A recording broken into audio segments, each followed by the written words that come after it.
झली कलवाड़ी एक जगह है शिकारपुर में, वहाँ से एक ही कम्युनिटी की कोई 200 के करीब भैंसें ज़बरदस्ती छीनी गई थी। तो ये भी करेगा तो हम इसको भी मदद करेंगे। जो इस पे गलत केस हैं, जो इसके खिलाफ पुलिस ने गलत कार्रवाई अगर की है तो उसका भी हम तदारुक करेंगे। तो मुहिम चल रही है सिंध लेवल की, प्रोक्लेम्ड ऑफेंडर्स को अरेस्ट करने की और एब्सकॉन्डर्स को। उसमें भी जो पहला हफ्ता है उसमें सखर नंबर 1 है। पूरे सहाफ़ियों को सही इन्फॉर्मेशन नहीं थी ग्राउंड की, वो जो रिपोर्ट कर रहे थे वो गलत कर रहे थे। आईजी साहब का मकसद उनको बुलाने का ये था कि ग्राउंड पे जाके देखें, क्योंकि आप तो ग्राउंड पे जाते रहते हो, आपको तो पता है, उनसे ज़्यादा पता है। तो उनको ले आने का मकसद ये था कि वो ग्राउंड पे चल के देखेंगे पुलिस प्रैक्टिकली कर क्या रही है। हम डाकुओं के साथ बैठ जाएं नज़दीक, कि हमें आने जाने में कोई मसला ना हो, और हम वहाँ बिल्कुल फेंसिंग लगा के और बंद बना के, मोर्चे बना के, वहाँ हमारी पुलिस है 50 के करीब एक कैंप में होती है। जो कमांडोज हैं वो भी हैं उसमें, स्नाइपर्स भी हैं। कुछ रेंजर्स के साथ हमने किए, कुछ आईबी के साथ हमने किए, और दूसरी एजेंसियां भी हमें इसमें हेल्प कर रही हैं। और हम आईजी साहब के ऑफिस के तर्जमान नहीं हैं, हमें ये अथॉरिटी नहीं है हम उससे बात करें, हम इंक्वायरी भी नहीं कर रहे हैं। सेंट्रल पंजाब का इलाका है, वहां पे हमारी टीम बैठी हुई है। उसके बाद मैं आपको बताऊं, जादू की छड़ी तो नहीं है। पुलिस के साथ अगर फरियादी कॉपरेट नहीं करेंगे तो हम किस तरीके से, और सोने पे सुहागा, जो हमारी बदकिस्मती है कि उस दिन मोबाइल नेटवर्क बंद थे। वो सारे गैंग के जो मेंबर थे, बैनुल सूबाई गैंग, वो सक्कर शहर में एलिमिनेट हुए। 6 डाकू, यहाँ पे 7 डाकू जो गाड़ियों के चोरियां करते थे, स्नैचिंग करते थे, कराची से लेके पूरे बलूचिस्तान और पंजाब तक। वो 2 डाकों के ऊपर 2 करोड़ रुपए। जैसे आपको पता है कि आज जो हम यहाँ जमा हुए हैं, और उसका मकसद ये है कि मार्च के महीने में झली कलवाड़ी एक जगह है शिकारपुर में, वहाँ से एक ही कम्युनिटी की कोई 200 के करीब भैंसें ज़बरदस्ती छीनी गई थी। और जिन्होंने छीनी थी वो यहाँ सक्कर के बागड़ जी के मशहूर डाकू हैं, मारूफ, नोटोरियस। और फिर हमारे लिए बहुत बड़ा ये चैलेंज था।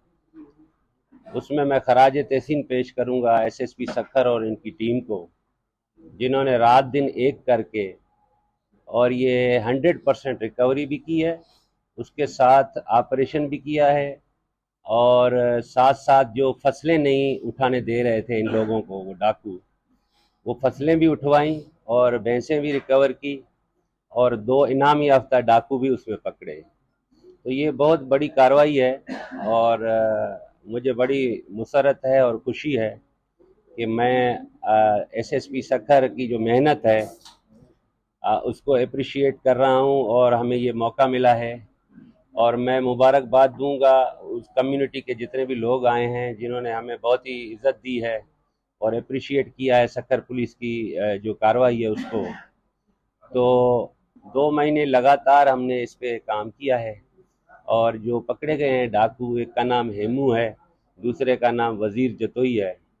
तो इस असना में दूसरे लोग जो हैं उन्होंने सरेंडर भी किया था, लेकिन ये है कि ये कंटिन्यूस प्रेशर बिल्डिंग जो टैक्टिक्स थी हमारी, वो काम कर गई, और ये रिकवरी हुई है। और इतनी भैंसों की रिकवरी करना ये एक मौजूदे से कम नहीं है।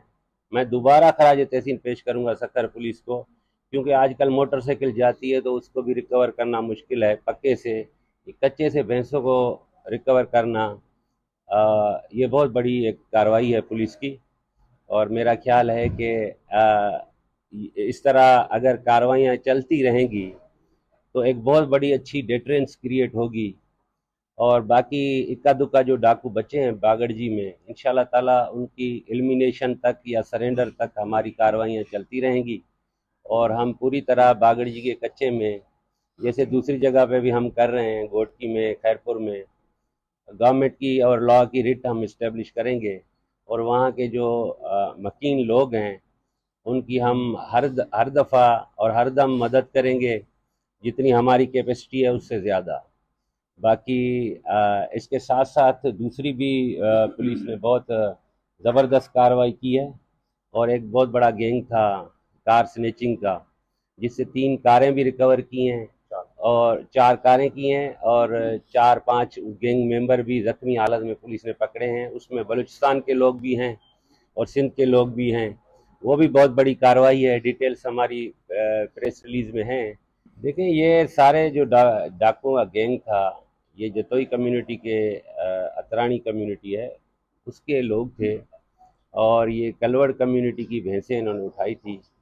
और कच्चे में इनके ज़मीनों के भी थोड़े बहुत मसले हैं, इनको फसलें भी नहीं उठाने दे रहे थे। ये जहाँ पे मकीन है अतरानी, वहाँ पे रिपीटेड हमारी कार्रवाई चलती रहीं। कभी जाके हम ऐसे ही वापस आ जाते थे। फिर खैरपुर में हमने एक आईबीओ किया, जिसके मुताबिक हमें हेमू जतोई जो पकड़ा गया, वो किसी हॉस्पिटल में एडमिट हुआ था। हमने इंटेलिजेंस बेस्ड ऑपरेशन करके उसको अरेस्ट किया। उसको अरेस्ट करने के बाद हमने इनसे नेगोशिएशन शुरू की। कुछ भैंसें इनको पहले भी मिल गई थी, लेकिन वो पुलिस ने नहीं रिकवर कराई थी। इन्होंने खुद 40 के करीब भैंसें अपने ताल्लुकात के बेस पे की थी, बाकी जो रहती थी।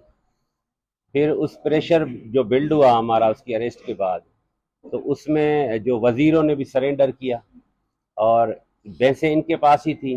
तो हमने इनको कहा कि कंडीशन यही है कि हम आपके साथ रियायत तब करेंगे जब आप हमें भैंसें देंगे। तो ये इधर ही बागड़जी में ही रहते हैं, और वहीं पर हमारा ऑपरेशन हुआ। 2-3 दफ़ा तो बहुत ही सीरियस हुआ। हमारे पास जिन लोगों ने 26 लोगों ने अभी तक सरेंडर किया है इस साल में, तो ये भी करेगा तो हम इसको भी मदद करेंगे।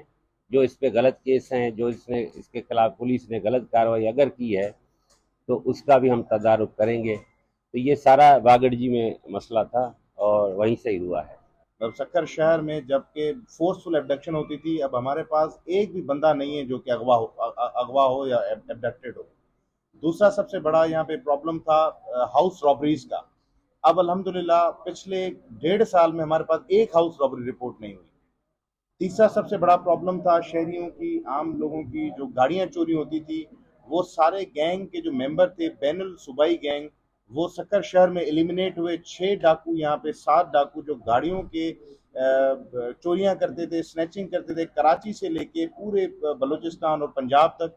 वो 2 डाकुओं के ऊपर 2 करोड़ रुपए हेड मनी थी, वो सक्कर पुलिस ने एलिमिनेट किए। उसके बाद जो कैश स्नैचिंग में वारदात में मुलविस लोग थे, जिसमें हमारे पुलिस ऑफिसर भी शहीद हुआ, प्लस जो है एक हमारा पुलिस ऑफिसर जख्मी हुआ, और उन मुकाबलों में डाकुओं भी जो है वो मारे गए। उसके बाद आप देखेंगे कि कोई 28-29 डाकू सक्कर में हलाक हुए, 146 डाकू जख्मी हालत में गिरफ्तार हुए। आज ये बड़ा क्राइम हेड सक्कर में अल्हम्दुलिल्लाह डीआई साहब की हिदायत और मेहनत और उनकी ज़ेर निगरानी सक्कर पुलिस ने बिल्कुल इन सारे क्राइम हेड को जीरो कर दिया है।